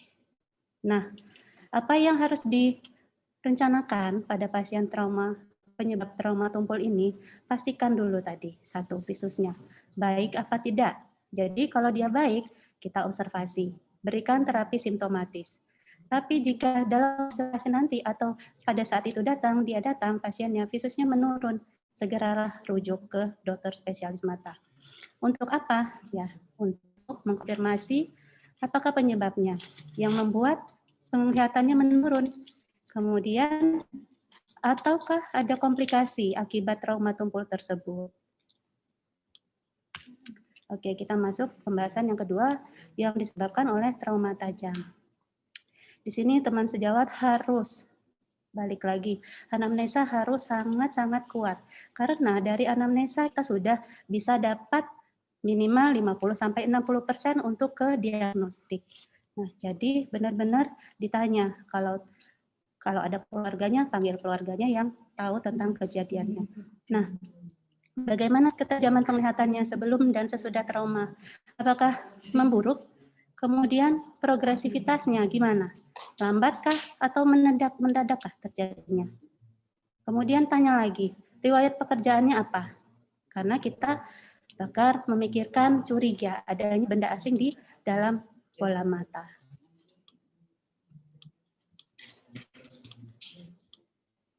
Oke, yang kedua ada laserasi palpebra kelopak mata. Pada gambar 1 dan kedua ini, mungkin kalau teman sejawat bisa mengerjakannya, ada sananya, kemudian skillnya mumpuni, oke, boleh dilakukan sendiri. Tapi tetap diperhatikannya bahwasanya ini ada luka di palpebra, ya, jadi di margin. Nah, seharusnya lebih baik kita rujuk. Kemudian yang kedua dan ketiga ini sangat besar, ini wajib rujuk. Kenapa? Karena kita butuh untuk mengembalikan kembali anatominya seperti semula, mendekati semula. Kenapa? Karena kalau sudah terjadi penjahitan, sudah terjadi kontraktur cukup besar, sulit untuk repair lagi seperti semula, sehingga ada beberapa kali operasi setelah tindakan pertama. Oke. Kemudian yang ini ada laserasi kornea. Nah, kita lihat di sini apa yang kita lihat di segmen anterior. Nah, secara sistematis kita lihat kelopak matanya ini tidak ada kelainan. Oke, palpebranya di pasien yang pertama ini baik, ya. Konjungtiva salis dalam batas normal. Yang kelainan di mana? Di kornea. Ini coklat. Apa ini? Kemudian apa ini? Pupilnya lonjong, ya. Kemudian COA-nya dangkal, irisnya keluar. Jadi ini ada laserasi yang tembus ke dalam bola matanya sehingga menyebabkan anatomi matanya juga jadi terganggu. Pada pasien kedua lebih kurang sama, dijumpai juga laserasi yang cukup luas, dijumpai erosi kornea. Oke, mungkin ini lebih simpel. Jadi ada benda asing, ya. Di pasien kedua ini ada di dalam kelopak mata. Nah, jadi kalau tidak ditemukan apa-apa, pasiennya ngeluh, tapi dok ada mengganjal dok, gitu kan. Tapi kita lihat nggak ada. Jangan lupa, eversi selalu kelopak mata, karena bisa saja benda asingnya di situ. Gitu. Karena setipis apapun, rasa sensasi tidak nyaman pasti akan ada. Nah, pada gambar 1 ini hati-hati. Ya, kita lihat pada gambar 2, 3, pupilnya kan bulat ya. Oke. Pada gambar 1, pupilnya melebar. Nah, ada dilatasi di sini. Berarti ada gangguan di dalam irisnya, di muskulus siliarisnya. Nah, ini ada benda asing di sklera. Hati-hati, jangan cepat-cepat mengambil benda ini tanpa kita evaluasi segmen posterior. Kenapa harus kita evaluasi segmen posterior? Karena ini irisnya membesar. Nih, ya, jadi ada kelainan kemungkinan di belakang. Sehingga apa? Minimal kalau mungkin di tempat rekan sejawat di primer nggak ada USG ya, jadi harus dirujuk. Kemungkinan ini bendanya bisa tembus ke dalam sklera lanjutan. Nah, pada kasus-kasus di atas tersebut, banyakkan pasien segera dirujuk. Jadi, tapi hati-hati juga, jangan langsung rujuk aja, cepat-cepat merujuk, tapi pasiennya nggak diberi obat, kasihan. Padahal pasiennya itu mungkin lumayan jauh dari tempat rujukan dari dokter paskes pertama ke dokter spesialisnya. Jadi harus disertai dengan pemberian obat antibiotika oral broad spectrum, kemudian ada topikalnya setiap jam diberikan. Berikan juga analgetik karena pasti dia sangat kesakitan, gitu ya. Kemudian jangan lupa tutup perbannya. Nah, jika di sini tidak cukup jelas nih, ini bagus nggak ya orbitannya ya? Jangan lakukan manipulasi yang lebih lanjut, ya, karena tidak jelas itu bagian-bagian matanya. Oke, yang ketiga adalah trauma kimia. Sini ada trauma asam dan trauma basah. Oke, trauma kimia itu yang paling trauma asam itu di bawah pH di bawah 7. Nah, trauma basah ini memberikan akibat yang sangat gawat pada mata, di mana alkali akan menembus dengan cepat sehingga terjadi reaksi saponifikasi ke kornea, sehingga terus tembus ke bilik mata depan sampai pada jaringan retina. Ini contoh kasus pada pasien yang kena kimia asam. Nah, ini yang kimia basah, langsung putih, langsung kita tidak bisa menilai. Nah, apa yang terjadi jika pasien ini kena cairan ini? Nah, ini dia. Harus segera berikan irigasi 30 menit dengan air mengalir, langsung kalau nggak ada RL, kalau nggak ada garam isotop, pakai air mengalir yang bersih, langsung guyurkan ke kedua matanya. Jangan sampai terlambat. Kemudian periksa dengan pH dengan kertas lakmus jika ada di tempat Maaf Dokter Santi, waktunya 5 menit lagi ya dokter. Terima kasih Dokter Gesi. Kemudian lakukan pemeriksaan oftalmologi secara menyeluruh. Oke, kemudian bila cederanya ringan, boleh pasiennya dipulangkan. Beri tetap antibiotik tetes mata, analgesi oral, dan perban mata. Kemudian jangan lupa berikan sikloplegia topikal. Ya, juga bisa itu untuk mengistirahatkan muskular resiliensinya. Kemudian berikan topikal steroid untuk mencegah infiltrasi sel radang. Berikan juga vitamin C oralnya. Kemudian apabila cederanya berat, segera rujuk disertai dengan pemberian obat tersebut. Nah, pada kasus non-trauma, ini yang kita lihat, satu, visusnya kelihatannya menurun mendadak apa enggak. Kemudian waktu terjadinya, beberapa jam atau hari, atau bisa juga beberapa menit. Ada nyeri atau tidak, kemudian penyebabnya apa, bagaimana cara terjadinya, kemudian harus ditanyakan juga, riwayat pengobatannya apa, riwayat penyakitnya apa. Nah, itu ya. Kalau tidak tahu, langsung rujuk ke dokter spesialis mata. Ya, ini salah satu contoh kasus yang non-trauma, glaukoma akut. Sini teman sejawat mungkin dapat menilai bahwasannya konjungtivanya hiperemis, oke, korneanya udema, pupilnya dilatasi, korneanya juga hazy. Ya, ini pasien sangat kesakitan. Kenapa? Karena tekanan bola matanya sangat tinggi, bahkan tidak terukur. Kalau yang kiri ini ada disertai juga katarak.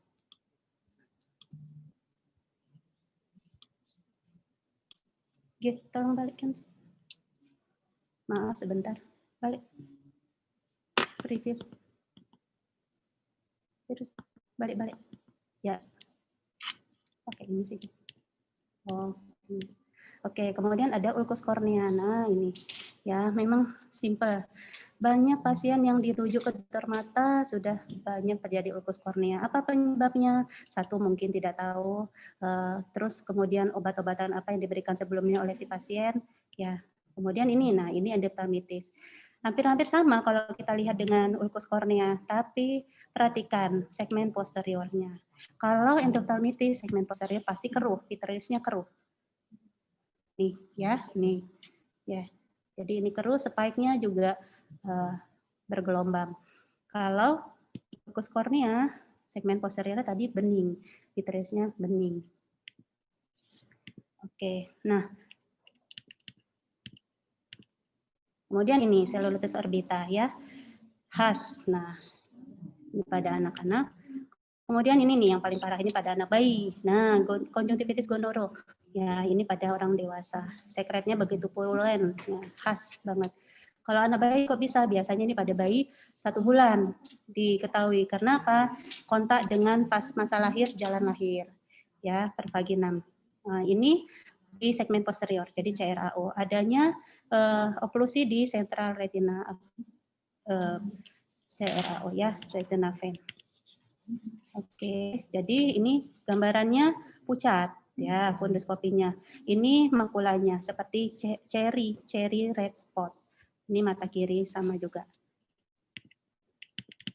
Oke, kesimpulannya di sini kita dapati jika teman sejawat mendapatkan pasien emergensi atau gawat darurat, segera tangani dengan cepat dan tepat.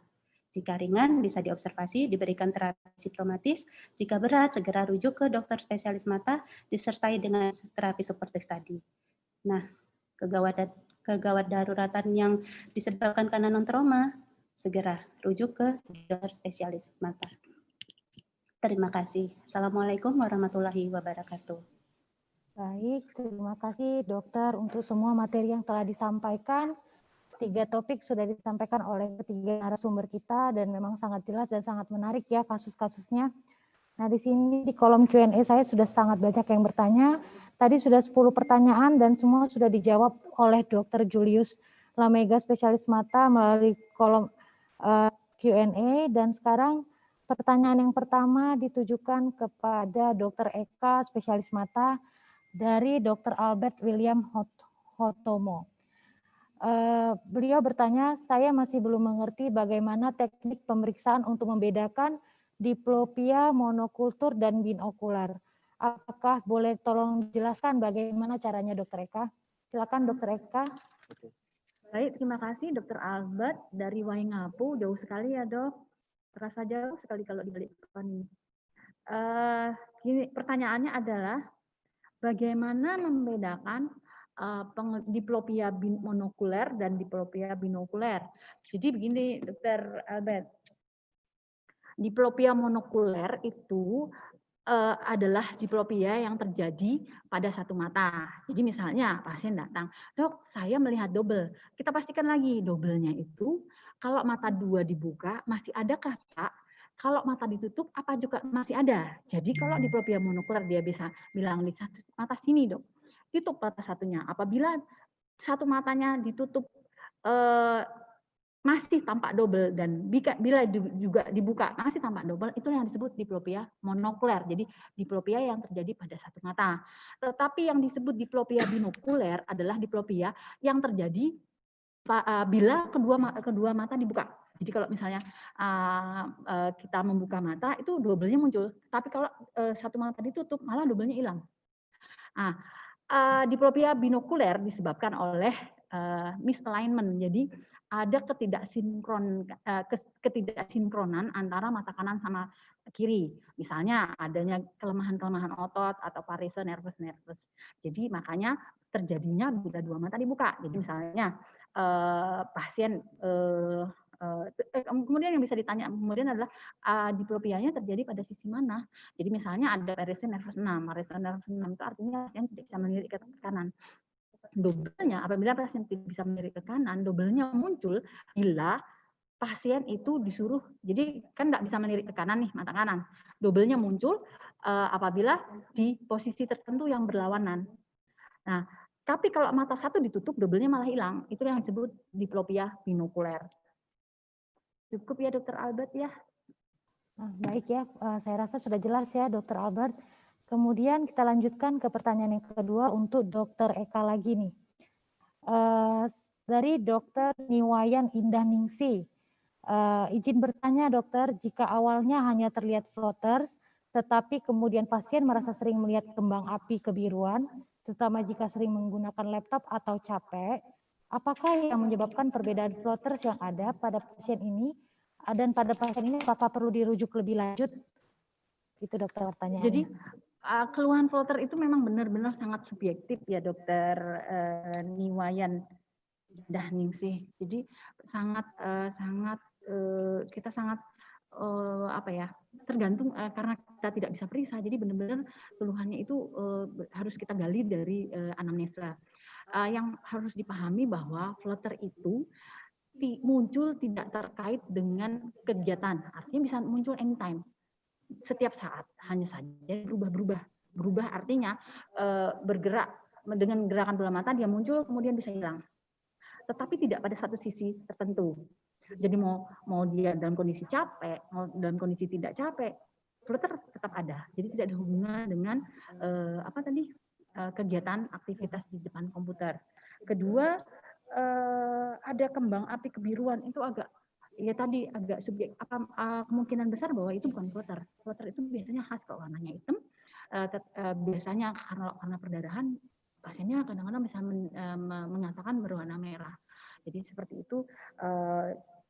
Kalau floaters terjadi sudah sekian lama, misalnya dok floaternya sudah setahun, ya kemungkinan bahwa floater itu adalah floater yang benign atau sesuatu yang berkaitan dengan aging process atau disebut PVD. Karena hanya 14% dari floater itu yang berkaitan dengan adanya kelainan di retina. Jadi begitu. Dokter Wayan, kalau misalnya ragu boleh dirujuk karena memang floater itu sesuatu yang krusial. Kalau kita ragu, belum yakin, pastikan bahwa itu sesuatu yang tidak apa-apa. Ya, makasih Dokter Wayan. Baik, terima kasih Dokter Eka untuk jawabannya. Nah, ini ada pertanyaan dari Dokter Stefani Morla. Ditanyakan kepada Dokter Santi, untuk kasus trauma tumpul dengan visus turun, tindakan apakah yang dapat dilakukan seorang GP di praktek dokter umum dan dilakukan sebagai pertolongan pertama sambil mempersiapkan pasien berangkat ke rumah sakit rujukan? Silakan dijawab Dokter Santi. Oke, terima kasih kepada Dokter Stefani Moria yang menanyakan tindakan apa yang dilakukan pada seorang general practitioner ya. Oke, sekarang kita balik lagi. Kenapa sih pasiennya tadi penglihatannya menurun secara mendadak? Kembali tanyakan tadi anamnesanya. tanya dia, tanya kalau ada keluarganya, tanya juga. Mekanismenya artinya di sini ditanya, apa yang menyebabkan dia muncul? Apakah tadi kena bola kah, atau kena shuttlecock kah, atau kena bola kaki, ya gitu ya. Sehingga apa?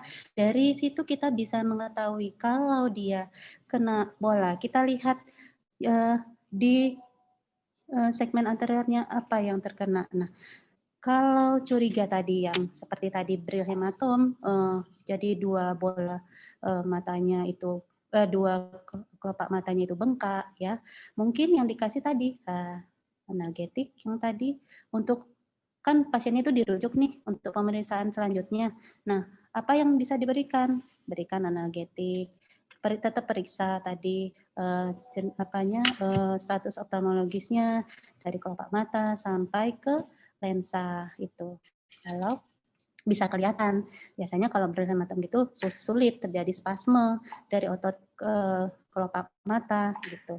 Nah, mungkin bisa diberikan tindakan pengobatan suportif saja. Seperti kalau curiga mau kasih antibiotik oral, boleh. Mau kasih analgetik, boleh. Kemudian segera dirujuk. Jadi harus dapat kembali di anamnesnya. Sehingga itu yang bisa membuat kita ke selanjutnya. Apa yang akan kita lakukan. Itu kepada Dokter Stefani. Oke, baik. Oke, baik dokter. Terima kasih dokter Santi. Pertanyaan yang selanjutnya ke dokter Santi lagi nih. Dari dokter Anonymous Attender. Golden period untuk dirujuk pasien laserasi kornea. Dan apakah pada anak-anak juga sama golden periodnya? Jika terjadi keterlambatan rujukan, komplikasi apa yang akan terjadi? Silakan dokter Santi, bisa dijawab.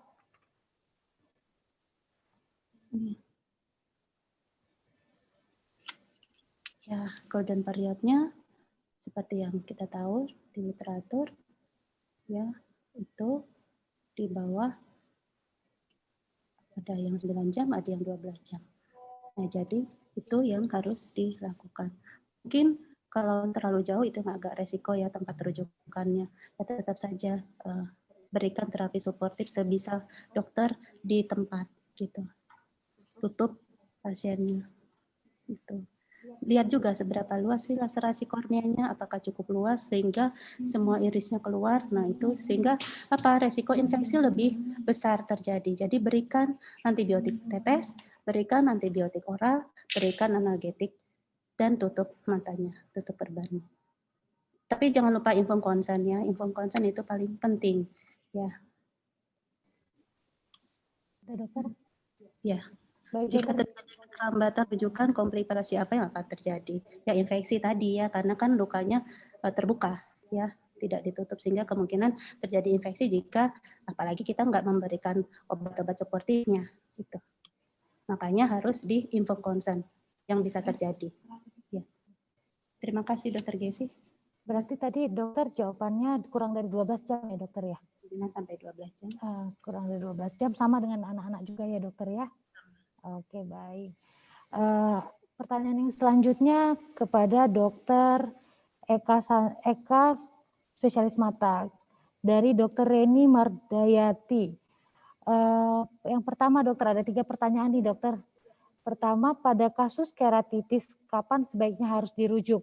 Dan kebanyakan pasien datang setelah 2-3 hari keluhan dan sudah diobati sendiri dengan obat-obatan warung. Dan bagaimana tata laksana awal di PKM dokter? Kemudian, satu-satu dulu kah dokter? Satu-satu dulu kah? Mau dijawab? Atau sekalian aja ya? Kemudian yang kedua adalah pada kasus glaukoma, kapan indikasi untuk operasi dan kapan bisa dengan obat-obatan? Untuk konsumsi obat-obatan dikonsumsi berapa lama? Dan jika mengalami blindness sesaat, bagaimana prognosisnya dokter?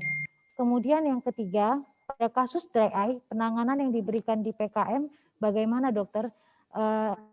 Silakan dokter jawab 3 pertanyaan dari Dokter Reni Mardayati. Selamat sore Dokter Reni, terima kasih pertanyaannya. Pertanyaannya adalah pada kasus keratitis kapan sebaiknya dirujuk? karena kebanyakan pasien datang sudah mengobati, berupaya mengobati sendiri, dan bagaimana tata laksana awal di PKM, Dok. Kalau keratitis memang kasusnya memang dirujuk ya, Dokter Gesi ya. Apa itu di SKDI termasuk yang Iya, berapa? dokter 4B. 4B. Kompetensi 4B. Oh, jadi harus dikerjakan, harus tapi tergantung, dokter. Jadi begini, mungkin saya bisa bantu.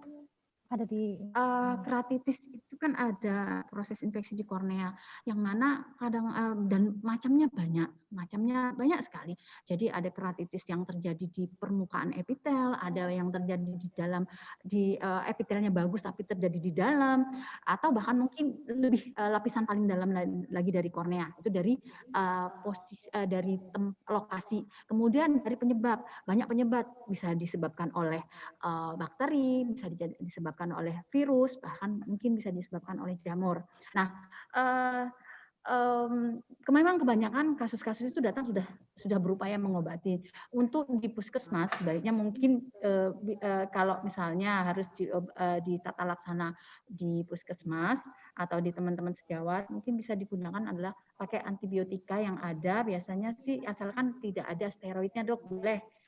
Antibiotika yang murni tanpa ada steroid, karena dokter juga agak sulit mengetahui apakah ini penyebabnya jamur atau penyebabnya virus, karena itu perlu pemeriksaan yang lebih detail.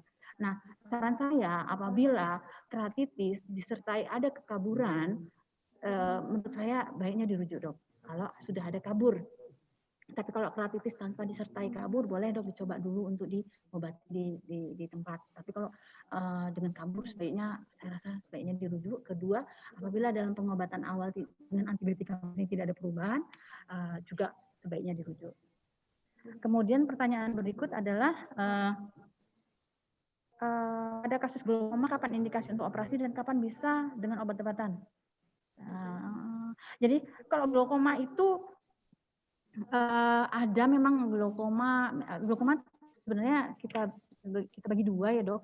Glaukoma yang akut, artinya tiba-tiba datang pasien dengan kesakitan, ada yang tenang saja, artinya tekanan bola matanya naik perlahan-lahan sehingga pasien pun tidak sadar bahwa matanya sudah ada kelainan, ada glaukomanya. Apabila glaukoma akut itu indikasi operasi, indikasi surgery. Jadi penanganan operasi kalau glaukoma yang akut. Tapi kalau glaukoma yang terjadi perlahan-lahan, kalau kita bisa pengobatannya adalah menurunkan tekanan bola mata. Poinnya adalah itu, menurunkan tekanan bola mata sampai normal dengan obat-obatan, bisa berupa obat tetes, bisa berupa obat minum. Biasanya kalau bisa terkendali dengan obat-obatan, kita tidak akan melakukan operasi. Tetapi bila dengan obat-obatan tidak ada perbaikan, artinya tekanan bola mata yang tetap tinggi, biasanya kasus-kasus seperti ini adalah suatu kasus glaukoma yang memerlukan tindakan. Kemudian bagaimana yang mengalami blindness sesaat, bagaimana prognosisnya? Glaukoma itu kan penyempitan lapang pandang, Dok. Jadi kalau misalnya dia sudah mengalami kekaburan saat, artinya penglihatannya sangat sempit sekali. Prognosisnya kalau kasus seperti ini biasanya nggak bagus. Kemudian pada kasus dry eye, penanganan yang diberikan ke PKM. Dry eye pengobatannya cuma satu, Dok, air mata buatan. Jadi kalau obatnya ada di tempat dokter, monggo yang ada di sana, tapi jangan dikasih antibiotika atau ada yang lain ya, Dok, cuma dikasih air mata buatan. Demikian. Baik. Sekalian boleh nggak saya jawab yang ini, ada pertanyaan tentang glaukoma lagi? Boleh, Dokter. Silakan, Dokter, dari mana? Kalian aja ya. Iya. Sebentar. Dokter Muhammad ya. Dokter Liza Zulhida. Mengenai jadi glaukoma akut nih, maksudnya ini ya glaukoma akut pada pasien di FKTP, tapi kami tidak punya agen penurun TiO seperti timolon atasa. Perlu waktu untuk merujuk karena itu tidak ada tempat kami. Apakah furosemid bisa berfungsi menurunkan TiO? Furosemid biasanya, Dok, kalau furosemid kita nggak pakai ya, Dok. Yang biasanya kita pakai adalah manitol justru. Jadi infus manitol atau cairan gliserin. Itu yang bisa, cairan gliserinnya diminumkan dan infus manitol.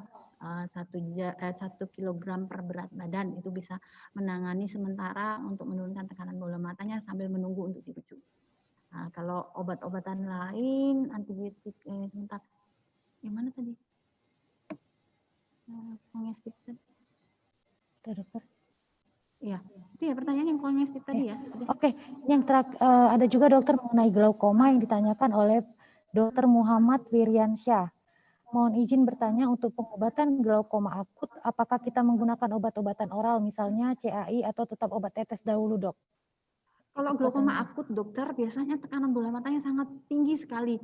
Dengan obat-obatan tetes, biasanya tidak bisa menurunkan tekanan bola mata dengan cepat dan agak sulit untuk mencapai target menurunkan tekanan bola mata yang kita harapkan. Biasanya yang diperlukan obat minum dikombinasi dengan obat tetes, jadi harus obat minum dan obat tetes. Kemudian kalau misalnya masih tinggi pun akhirnya biasanya kalau glaukoma akut malah kita pakai mannitol infus, dokter. Terima kasih. Baik, Dokter Eka, terima kasih dokter. Nah, ini pertanyaan kepada Dokter Santi nih, kali dua, dok, dari Dokter Nita sama Dokter Anonimus. Jika mata terkena semburan bisa ular, bagaimana tata laksananya, dokter? Oke, terima kasih Dokter Gesi. Aduh, bisa ular ya, jadi saya udah lama ini nggak jaga dokter umum ini, jadi tapi saya coba menjawab. Ini semburan ya, bukan gigitan ya, tapi ya kita anggap saja sama ya, karena bisa itu ganas. Oke, yang perlu kita ingat bahwasanya bisa ular itu bisa menyerang saraf, darah, jantung, dan bisa menyerang sel. Ya, jadi apa yang kita lakukan? Itu yang ditanya ya, Dokter Gesi? Iya. Ya. Iya, dokter. Yang kita lakukan pada pasien itu adalah kita lihat di mana bekas lukanya, gitu kan? Nyeri, bengkak, kemerahan kehitaman, atau lepuh di sekitar luka gigitan. Biasanya bisa disebabkan sesak napas, mual muntah ya. Kemudian kita harus tetap tenang, gitu. Dan usahakan mengingat jenis, warna, serta ukuran ularnya. Tapi nggak tahu ya. Dan melakukan mobilisasi di daerah gigitannya, gitu. Posisikan area gigitannya tadi lebih rendah dari jantung. Jadi dia posisi yang digigit tadi lebih rendah dari posisi jantung. Jadi dia di bawah. Supaya tadi kan dia menyerang ke jantung, ya, itu. Kemudian apalagi yang dilakukan? Tutup dengan kain kering yang bersih, gitu ya. Tutup dengan kain kering yang bersih. Lepaskan kalau ada dia pakai peralatan cincin kah, arloji kah, dari anggota tubuhnya yang dekat gigitan, lepaskan semua. Kemudian biarkan pakaian yang dipakai, segera kirim untuk pertolongan medis yang terdekat. Kemudian jika di tempat teman sejawat itu ada obat serum anti bisa ular atau biasa yang disebut sabu, itu boleh diberikan, gitu ya. Caranya itu bisa diinjeksi intravena atau diinfus intravena. Ya, kalau injeksinya dengan kecepatannya tidak lebih dari 2 ml per menit. Kalau dari infus dimasukkan ke dalam 250 salin isotonik atau 5% dextrosa pada pasien dewasa. Itu ya, selama 30 sampai. Jangan lupa juga sediakan adrenalin karena tadi juga bisa Dokter Erna pada saat pemberian serum anti bisa ular tersebut. Itu mungkin yang bisa saya berikan tentang bisa ular, Dokter Gesi, kepada Anonimus attendance. Dokter Nita tadi apa ya pertanyaannya? Sama. Oke, pertanyaan selanjutnya kepada Dokter Eka ya ini ya. Dari Dokter Erna. Untuk pasien diabetes mellitus, kapan sebaiknya kita melakukan rujukan untuk pemeriksaan mata, terutama jika pasien tidak mengeluhkan gangguan penglihatan? Silakan dijawab, Dokter Eka. Terima kasih, Dokter Erna. Jadi yang dimaksud screening ya, dokter ya, screening diabetes retinopati. Jadi memang artinya pasien tidak ada keluhan, kita sendiri juga tidak menemukan apa-apa ya dok. Artinya pasien ini yang diperlukan adalah men-screening apakah sudah ada komplikasi gangguan diabetesnya pada retinanya, walaupun tidak ada keluhan. kebetulan saya aktif di Persadia ya dokter, itu Persadia itu apa Persadia? Persatuan Diabetes seluruh Indonesia di Balikpapan dok. Jadi kita aktif melakukan screening. Saya pernah tahu waktu itu teman-teman dokter penyakit dalam itu mengatakan begini dok, apabila kencing manis pada yang tipe yang non insulin dependen yang terjadi pada orang yang sudah berumur, itu biasanya pada saat kita temukan itulah saat kita melakukan screening, artinya pasiennya dikirim untuk dilakukan pemeriksaan retinanya. Yang kedua, apabila pada pasien-pasien yang lebih muda, yang diabetes yang terjadi pada lebih muda, biasanya dilakukan screening apabila sudah 5 tahun menderita kencing manis. Tetapi kalau saya sendiri berpendapat dok, karena kita sendiri tidak bisa memastikan mulai sejak kapan penderita itu pastinya menderita kencing manis, sebaiknya begitu ada pasien kencing manis, walaupun tidak ada keluhan, walaupun baru ditemukan, sebaiknya screening pertama dilakukan. Kalau hasilnya bahwa tidak didapatkan tanda-tanda kelainan di retinanya akibat kencing manis, biasanya kita ulang setiap 1 tahun, dokter. Dokter Gesi, satu lagi ada nih dari Dokter Dea Hardiana Agustin, mohon asupan untuk penanganan glaukoma akut sudut tertutup di emergensi, sejauh mana dokter umum boleh menangani, bagaimana menstabilkan kondisi pasien untuk transfer rujukan. Dokter, ini seperti pertanyaan dari dokter sebelumnya ya, bagaimana cara kita menangani pasien dengan glaukoma akut pada saat pertama kali datang. Jadi dok, sebenarnya pasien glaukoma akut itu datangnya kan dengan keluhan sangat nyeri, matanya merah, kabur, dan nyeri yang sangat hebat, sehingga kadang-kadang kita pun kita menduga bahwa kelainannya lebih ke spesialis lainnya, terutama ke dokter penyakit dalam, bukan masalah di matanya. Yang bisa kita lakukan adalah sebenarnya menurunkan tekanan bola mata, karena dengan turun tekanan bola mata otomatis nyerinya akan hilang, nyeri atau berkurang. Dengan obat-obatan yang ada, tadi saya sudah jawab, pakai mannitol bisa, kalau furosemid nggak bisa, atau obat-obatan karbonik anhidrase yang ada di puskesmas boleh. Kalau tetes ada juga boleh dok, tapi untuk menurunkan dengan cepat biasanya yang diperlukan adalah obat oral dan monitor, atau kalau ada gliserin boleh gliserin diminumkan. Nah, kemudian yang bisa kita berikan adalah obat anti nyeri, tetapi menurut saya pribadi selama tekanan bola matanya tinggi, obat anti nyeri tidak terlalu banyak manfaat. Demikian dokter, terima kasih banyak. Baik dokter, ini pertanyaan yang terakhir ya dokter, mungkin ini bisa dijawab oleh dokter Julius ya. Dok, mana nih dokter Julius? Ya, dok, ini pertanyaan yang terakhir dokter.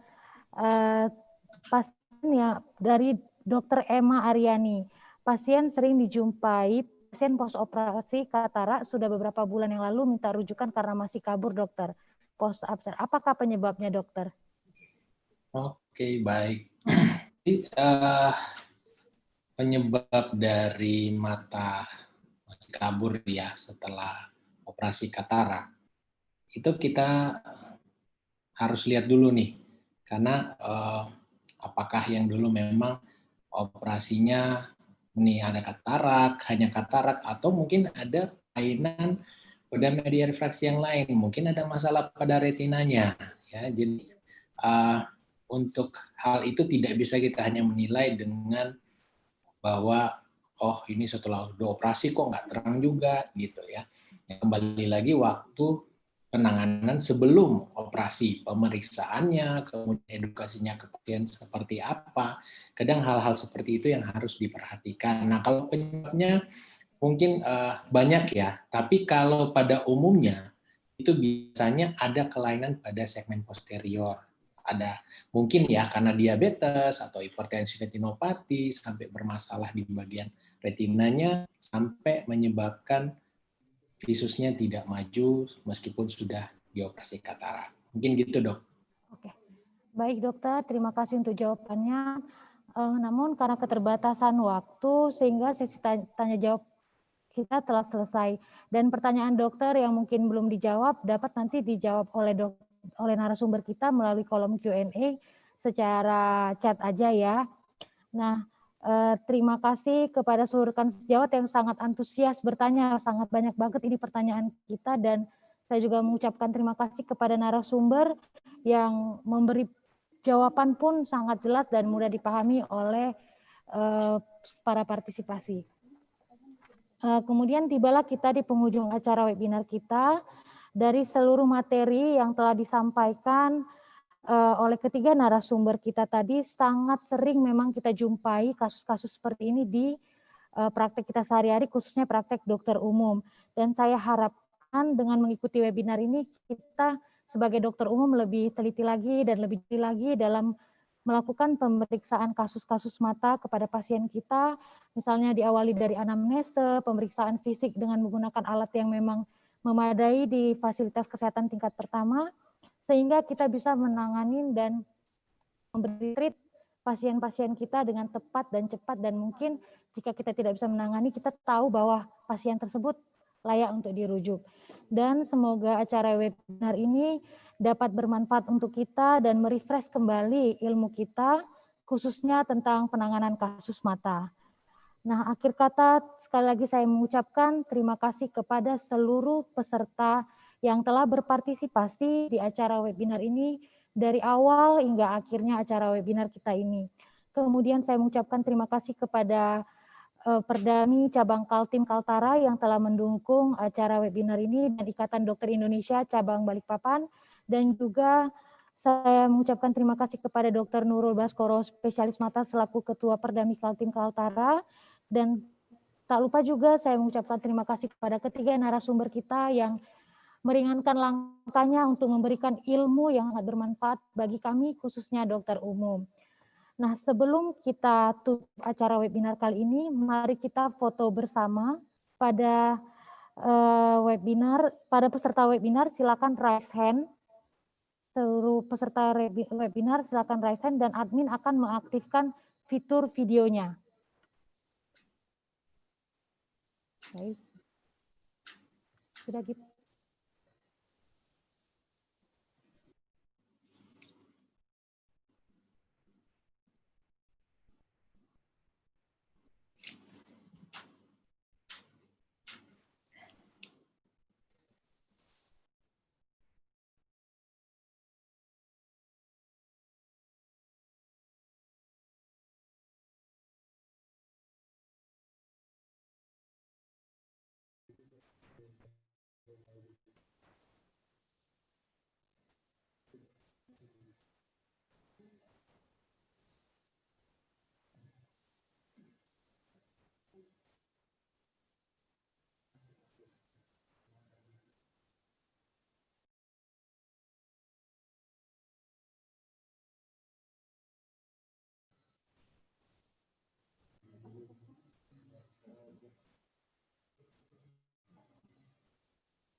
Udah gitu.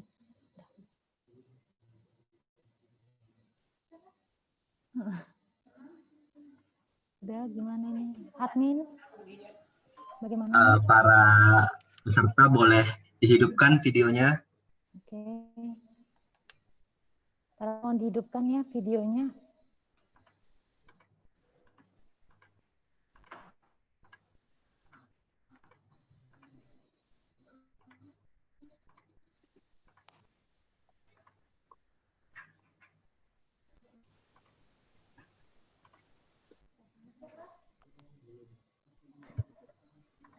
Kita hidupkan juga, udah bisa.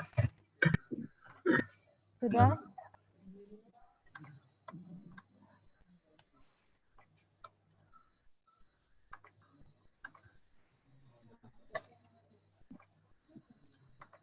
Oke, silakan gaya para dokter.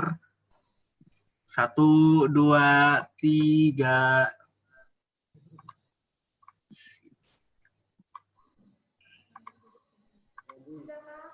Sudah?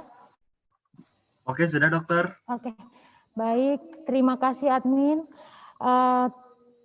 Tibalah saatnya kita menutup acara kita, dan jika ada kata-kata yang tidak berkenan mohon dimaafkan, dan semoga kita dalam keadaan sehat, apalagi dokter-dokter selalu sehat menangani seluruh pasien kita, dan semoga kita menangani seluruh pasien kita. Terima kasih, selamat sore dan salam sejahtera. Terima kasih, Dok. Terima kasih. Terima kasih semuanya. Nih, kita lihat nih.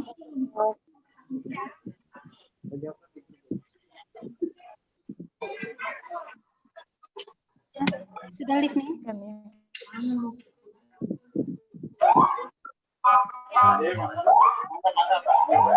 Dengan virtual care.